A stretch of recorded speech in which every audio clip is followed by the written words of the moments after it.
Eu dei um pedaço do meu corpo para salvar meu filho, mas ele me abandonou no hospital. Enquanto eu ainda sangrava pela cirurgia que doou meu rim a ele, ouvi a porta do quarto se fechar, e seu silêncio foi pior que a dor. Nem um obrigado, nem um olhar para trás. Fiquei ali, presa aos tubos e à máquina que monitorava o que restava de mim, perguntando onde eu tinha errado. Ele era minha vida inteira, meu único motivo para lutar, e na hora que mais precisei, me deixou como se eu fosse um peso descartável. Mas essa história não começou com a ingratidão, começou com um amor tão grande que eu mesma não via meus próprios limites. Desde que ele nasceu, Lucas foi meu oxigênio. Trabalhei em 2 empregos para pagar suas escolas, virei noites cuidando dele quando tinha febre, e nunca reclamei, seu sorriso era meu combustível. Mesmo quando o pai dele nos abandonou, jurei que meu filho nunca sentiria o vazio que eu carregava no peito. Lembro de ficar em pé na porta da escola, debaixo de chuva, esperando ele sair, só para não deixá-lo sozinho no caminho de volta. Vendia minhas próprias roupas para comprar os tênis que ele queria, dizendo que já tinha outros. Ele não sabia, mas eu usava o mesmo casaco há 3 invernos. Achava que, se ele fosse feliz, minhas dores não importavam, e ele era feliz, pelo menos eu acreditava nisso. Quando Lucas fez 15 anos, descobri que ele escondia notas baixas e mentia sobre onde ia. Em vez de brigar, me culpei, talvez eu não esteja presente o suficiente. Passei a acordar mais cedo para fazer seu café favorito, deixava bilhetes de amor na mochila. Queria que ele soubesse que, mesmo quando eu não estivesse por perto, meu amor estava. Nunca imaginei que, um dia, ele veria tudo isso como algo comum, esperado e descartável. Nos seus 18 anos, ele quis uma festa. Fiz empréstimos para contratar a banda que ele amava, enchi a casa de amigos que nem conhecia, e sorri enquanto ele nem olhava para mim. Naquela noite, ele me chamou de a melhor mãe do mundo, e foi a última vez que senti seu abraço de verdade. Doía, mas eu me convencia, é assim mesmo, filhos crescem. Só não sabia que, no momento que ele realmente precisasse escolher entre eu e ele, eu já teria perdido. Quando Lucas adoeceu aos 22 anos e os médicos disseram que só um transplante de rim o salvaria, não hesitei. Era minha chance de provar, mais uma vez, que ele era minha prioridade. Só não entendi, na época, que para ele eu já tinha virado apenas uma opção, e das mais frágeis. O diagnóstico veio como um soco: falência renal crônica. O médico falou em filas de espera, anos de diálise, risco de morte. Mas mal terminou a frase, eu já estava tirando a blusa para os primeiros exames. Testem em mim primeiro, disse, como se fosse óbvio. Nem precisei esperar o resultado, sabia que meu corpo não me trairia, não nisso. Ele precisava, e eu tinha. Lucas mal olhou para mim quando dei a notícia de que era compatível. Esperei um abraço, mãe, você não precisa, mas ele só assentiu, aliviado, como se eu fosse um aplicativo de delivery entregando a solução. Enquanto ele reclamava da dieta pós-cirúrgica, eu assinava os papéis que listavam os riscos: infecção, dor crônica, até morte. Minha mão não tremeu. A dele, sim, mas só quando assinou o termo de consentimento para mim. Na véspera da cirurgia, ele postou uma foto no Instagram: pronto para renascer, obrigado a todos pelo apoio. Nem meu nome mencionou. Eu, deitada no hospital ao lado, com o estômago embrulhado de jejum, comentei: estou orgulhosa de você, filho. Ele não respondeu. O enfermeiro me viu chorando e pensou que era medo. Não expliquei que eram as lágrimas que eu engolia há anos, vazando finalmente. No dia da operação, acordei antes do amanhecer, rezando para que tudo desse certo, para ele. Quando me levaram, olhei pro lado, Lucas estava no celular, rindo de um meme. A última coisa que eu vi antes da anestesia foi a enfermeira sussurrando: que coragem, hein? Não era coragem. Era o amor mais burro e cego do mundo, aquele que você só entende quando vira cicatriz. Acordei vomitando de dor, com um rim a menos e o coração batendo descompassado. A primeira coisa que perguntei foi: e o Lucas? Sorri quando disseram que ele estava bem. Mal sabia que, enquanto eu lutava contra a náusea, ele já recebia alta, e que aquele quarto de hospital seria o palco do meu último sonho despedaçado. A primeira noite pós-cirurgia foi um inferno de agulhas e alarmes de monitor. Cada movimento arrancava um gemido involuntário, mas eu insistia em perguntar pelos exames do Lucas. Os enfermeiros trocavam olhares constrangidos quando eu pedia para me levarem até o quarto dele. Não sabiam como dizer que ele já estava no andar de recuperação, cercado de amigos, enquanto eu apodrecia de dor sozinha. Meu abdômen latejava como se o rim faltante ainda estivesse lá, sangrando saudades. Nos dias seguintes, aprendi a medir dignidade em centímetros. Eram 30 centímetros entre minha cama e o pinico, uma distância que me fazia suar frio. Uma vez, caí no chão tentando chegar até ele, e a enfermeira me encontrou encolhida, segurando a incisão com as mãos sujas de sangue seco. O Sr. Lucas ligou. Ela perguntou, me ajudando a levantar. Mentir doía mais que os pontos. Sim, está preocupadíssimo. Na verdade, ele só mandou um "tá tudo bem" pelo WhatsApp. Quando finalmente me liberaram para visitá-lo, arrastei o soro até o quarto dele como uma mendiga procurando esmola. Ele estava com fones de ouvido, jogando no celular, e levou 3 minutos para notar minha sombra na porta. Ah, mãe, você tá horrível, hein? Riu, mostrando os dentes perfeitos que eu trabalhei turnos triplos para pagar. Sorri como se fosse uma piada nossa. Só chorei no banho do hospital, onde o barulho da água abafava meu pranto. Na manhã em que Lucas recebeu alta, eu ainda mal conseguia andar sem apoio. Vi ele arrumar as malas às pressas, reclamando que o hospital era um porre. Quando a porta se fechou, fiquei olhando a cadeira vazia ao lado da minha cama, a mesma onde eu imaginava que ele sentaria para me agradecer. Em vez disso, só restou o cheiro do desinfetante e o eco da minha própria voz, repetindo como um mantra patético: pelo menos ele está vivo. Pelo menos ele está vivo. Na manhã da alta dele, eu ainda estava conectada aos analgésicos quando Lucas entrou no quarto de mochila nas costas. Esperei um abraço, mãe, vamos embora, mas ele só esbarrou na minha cama sem olhar nos meus olhos. Preciso pegar minhas coisas no seu apartamento antes da viagem, disse, como se eu fosse um armário esquecido. Sorri, achando que o cansaço falava por ele, sempre dei desculpas por suas falhas, até quando doía. Quando tentei segurar sua mão no corredor, ele soltou a minha como se queimasse. Você tá andando muito devagar, reclamou, enquanto eu mordia o lábio para não gritar de dor a cada passo. No estacionamento, ele acelerou o carro antes mesmo de eu fechar a porta direito. O rádio tocava uma música alta sobre festas, e eu me agarrei ao cinto, fingindo não notar como ele evitava meu reflexo no retrovisor.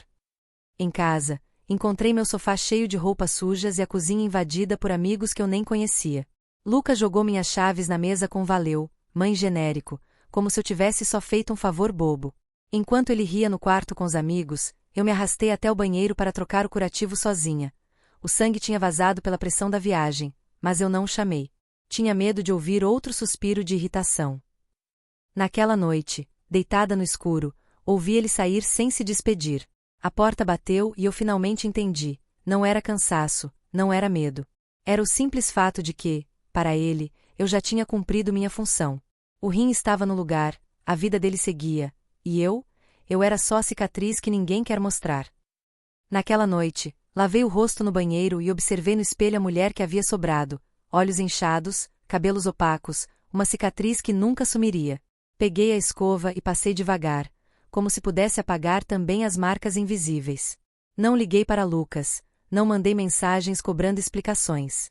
Apenas deslizei os dedos sobre o local da cirurgia e prometi a mim mesma que nunca mais me deixaria sangrar por quem não via meu valor. Nos dias seguintes, aprendi a tomar meus remédios no horário certo, a trocar os curativos sozinha, a dormir apesar da dor fantasma. Quando amigos perguntavam por ele, eu apenas dizia está seguindo sua vida com um sorriso que não chegava aos olhos.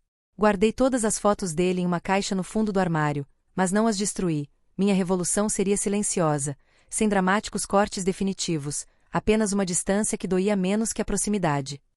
Uma tarde, encontrei um papel no chão com a letra dele, uma lista de compras onde eu aparecia como mãe, pedir dinheiro. Dobrei cuidadosamente e joguei fora, sem raiva, apenas com cansaço antigo. Ali, naquela cozinha vazia, percebi que algo dentro de mim tinha se rompido de vez, não o amor, mas a ilusão de que ele algum dia me veria como pessoa, e não apenas como função. E, pela primeira vez, a dor da verdade foi menor que a do fingimento. Os meses viraram anos, e Lucas se tornou um fantasma que eu carregava no número salvo no celular, aquele que nunca aparecia na tela. Parei de ligar depois da 10ª vez que caí na caixa postal, mas não o bloqueei. Era meu pequeno exercício diário de autorrespeito, deixar o caminho aberto, mas não mais percorrê-lo sozinha. Aprendi a distinguir o amor da dependência, ainda que a lição tivesse custado um pedaço do meu corpo. Me agarrei ao trabalho como tábua de salvação. As horas extras no escritório preenchiam o vazio que as ligações não atendidas deixaram. Aos domingos, ia à missa sozinha e orava não por ele voltar, mas por eu esquecer o gosto amargo da decepção.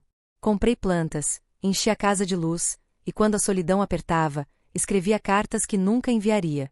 Aos poucos, fui me tornando alguém além de mãe do Lucas. Descobri que tinha nome, sonhos e uma vida que não dependia dele. Houve um dia, 3 anos depois da cirurgia, em que passei na frente do estádio onde ele sempre ia aos jogos e não senti nada. Nem raiva, nem saudade, apenas o alívio de quem finalmente tirou um peso das costas. Naquela noite, apaguei o atalho do celular que mostrava a localização dele em tempo real. Não foi um ato de vingança, mas de libertação. Eu merecia viver sem vigiar quem nunca quis ser encontrado. 5 anos se passaram desde a última vez que vi Lucas. Naquela tarde de outono, eu regava as violetas na varanda quando ouvi a campainha tocar. Através do vidro, reconheci instantaneamente a silhueta que tanto esperei, mas agora curvada, diferente. Abri a porta e quase não o reconheci. Seus olhos estavam fundos, as mãos trêmulas segurando uma foto de um menino de 3 anos. Mãe. Ele engasgou, e naquela única palavra eu soube que não vinha por mim. Ele entrou cambaleando, como se carregasse o peso do mundo. O neto que eu nem sabia existir, Pedro, estava com leucemia e precisava de um transplante de medula. Você é a melhor chance dele, Lucas disse, as lágrimas escorrendo pelo mesmo rosto que um dia evitou meu olhar no hospital. Segurei a foto da criança que tinha seus olhos e minha boca, sentindo uma faca girar na cicatriz do meu abdômen. A vida tinha um senso de ironia perverso. Lucas se ajoelhou, como nunca fez nem quando eu doei meu rim. Eu sei que não mereço, mas ele é inocente, soluçou, agarrado à minha perna como eu sonhei que fizesse anos atrás. Olhei para o teto, sentindo o gosto metálico da justiça cruel. Agora era ele quem sangrava de impotência, ele quem implorava por um milagre do corpo alheio. E no meio daquela dor, descobri uma verdade terrível: ainda o amava, mesmo sabendo que ele só voltará por interesse. Peguei minha bolsa antes mesmo de responder, já procurando os documentos do plano de saúde. Vamos fazer os exames hoje mesmo, disse, evitando seu abraço de gratidão. Enquanto ele chorava aliviado, eu sussurrei para o Pedro na foto: você não tem culpa dos erros do seu pai, meu amor. E naquele momento, entendi que minha cura não estava em negar ajuda, mas em doar-me por amor próprio, porque desta vez, eu escolhia quem merecia meu sacrifício. No laboratório de exames, enquanto aguardávamos os resultados, Lucas não parava de falar, como se palavras pudessem pagar o silêncio de anos. Você não sabe como me arrependo, mãe, dizia, enquanto eu observava a agulha entrar em minha veia mais uma vez. Eu via seu desespero autêntico, mas também reconhecia o cálculo por trás. Cada eu te amo era uma moeda jogada no poço da culpa, tentando comprar o que só o tempo poderia dar. Quando ele tentou me abraçar, afastei-me com um sorriso cansado. Isso aqui é pelo Pedro, lembrei, apontando para os tubos de sangue com meu nome. Seus olhos se encheram de lágrimas novamente, mas agora eu reconheci aquela dor, era a mesma que senti no hospital, quando percebi que doei um rim a um estranho. A diferença é que eu não cobrava gratidão. Ele, sim, esperava perdão barato. Na saída, ele insistiu: podemos começar de novo. Olhei para o homem de 30 anos que um dia carreguei no colo e vi apenas uma criança assustada. Algumas coisas não se recomeçam, Lucas, respondi, limpando o algodão do meu braço. Mas podemos aprender a conviver com o que sobrou. E naquele momento, entendi que minha vitória não estava em negá-lo, mas em amá-lo sem precisar dele, finalmente livre. Quando os exames confirmaram que eu era compatível, assinei os papéis sem hesitar, mas desta vez, li cada linha com atenção. Enquanto Lucas assinava como responsável, parei sua mão com o dedo firme: quero visitas garantidas ao Pedro, com ou sem você presente. Ele corou, entendendo o recado. Eu estava construindo pontes apenas onde valia a pena. A enfermeira testemunhou nosso silêncio carregado, sem entender que aquela era minha primeira vitória em anos. Nas semanas de preparação para a doação, transformei o quarto de hóspedes no quarto do Pedro. Enchi de brinquedos e livros, enquanto Lucas assistia de longe, desconfortável com minha generosidade seletiva. Você não precisa fazer tudo isso, ele murmurou. Ergui os olhos das fronhas que arrumava. Eu sei. É exatamente por isso que faço. Pela primeira vez, ele entendeu que meu amor não era obrigação, mas escolha, e que ele não ditava mais as regras. No dia da coleta de medula, acordei antes do sol nascer e olhei minha cicatriz no espelho. Desta vez, você decide por você, sussurrei para meu reflexo. Quando cheguei no hospital, Pedro correu para me abraçar. Seu calor inocente era o único obrigado que precisava. Enquanto a equipe médica me preparava, Lucas tentou segurar minha mão. Deixei por alguns segundos, depois me libertei com um sorriso tranquilo. Tudo bem, já estou acostumada a fazer coisas sozinha. Na noite após a doação, Lucas apareceu no meu quarto de hospital com os olhos vermelhos e as mãos vazias, sem presentes, sem desculpas ensaiadas. Você salvou minha família 2 vezes, ele disse, a voz quebrando. Fiquei quieta, observando como ele se debruçava sobre minha cama, finalmente entendendo o peso do que eu carregara sozinha por anos. Suas lágrimas molharam o lençol, formando pequenos círculos escuros que lembravam as manchas que eu deixava no travesseiro quando ele me abandonou ali. Quando tentou abraçar meu corpo dolorido, não recuei, mas também não retribuí. Não preciso que você diga que está tudo bem, ele sussurrou, e naquele momento, vi o menino que um dia criei sob a pele do homem que me machucou. Porque nunca vai estar, completei, acariciando seu cabelo como fazia quando ele era pequeno. Era meu último gesto de amor sem condições, não para aliviá-lo, mas para libertar-me de vez. Hoje, quando Pedro vem passar os fins de semana comigo, seu riso enche a casa que um dia foi silenciosa demais.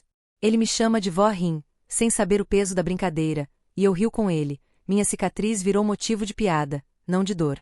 Lucas sempre o traz pessoalmente, espera na porta como um entregador de encomendas, até eu convidá-lo para entrar. Vejo nos seus olhos o arrependimento que ele nunca soube expressar em palavras, e isso me basta. Meu filho aprendeu tarde o que custa perder quem nos ama incondicionalmente. Quando me vê brincando com Pedro, ensinando a ele as mesmas cantigas que um dia cantei para Lucas, seu rosto se contrai numa mistura de gratidão e remorso. Não comemoro seu sofrimento, mas também não o poupo, afinal, foram minhas lágrimas que regaram essa paz que colho hoje. A justiça da vida veio sem eu precisar erguer um dedo, apenas vivendo bem. Aprendi que amar não significa desaparecer. Doei um rim, doei medula, mas guardei minha alma, e essa foi a única parte de mim que precisei reconstruir. Hoje, quando vejo Pedro desenhando em minha mesa de jantar, entendo que o verdadeiro amor não some quando paramos de nos anular. Ele apenas se purifica, como ouro no fogo. Lucas nunca será o filho dos meus sonhos, mas tornou-se o pai que meu neto merece, e nisso encontro um consolo silencioso. Minha cicatriz já não dói ao toque. Virou um lembrete de que mesmo os maiores cortes podem sarar, desde que a gente pare de cutucá-los. Aprendi que não é egoísmo se colocar em primeiro lugar, é sobrevivência. E essa lição, mais valiosa que qualquer herança, eu deixo não apenas para Lucas, mas para Pedro, que ele nunca precise perder alguém para aprender a valorizar. Eu me valorizo hoje. E isso, ninguém nunca mais vai me roubar. Se você também já se viu esperando uma ligação que nunca veio, ou se reconhece nas minhas cicatrizes, me conte nos comentários. Essas histórias não deveriam ser carregadas sozinhas. Eu sei o gosto amargo de amar sem ser visto, mas descobri que a doçura em reconstruir-se peça por peça. Pedro me ensinou que novos começos existem, mesmo quando vêm de finais dolorosos. E se hoje minha voz alcançar você aí do outro lado, talvez seja prova de que nenhum amor dado de verdade se perde, ele só volta de formas que ainda não entendemos. De que cidade você está assistindo essa história? Me conta aqui nos comentários. Quero saber até onde essa jornada de amor, dor e recomeço chegou. E se essa narrativa tocou seu coração, não deixe de se inscrever para acompanhar mais histórias reais que inspiram transformação. Cada like, comentário e inscrição ajuda essa mensagem a alcançar quem precisa ouvir. Nenhum sacrifício precisa ser em vão quando aprendemos a nos valorizar.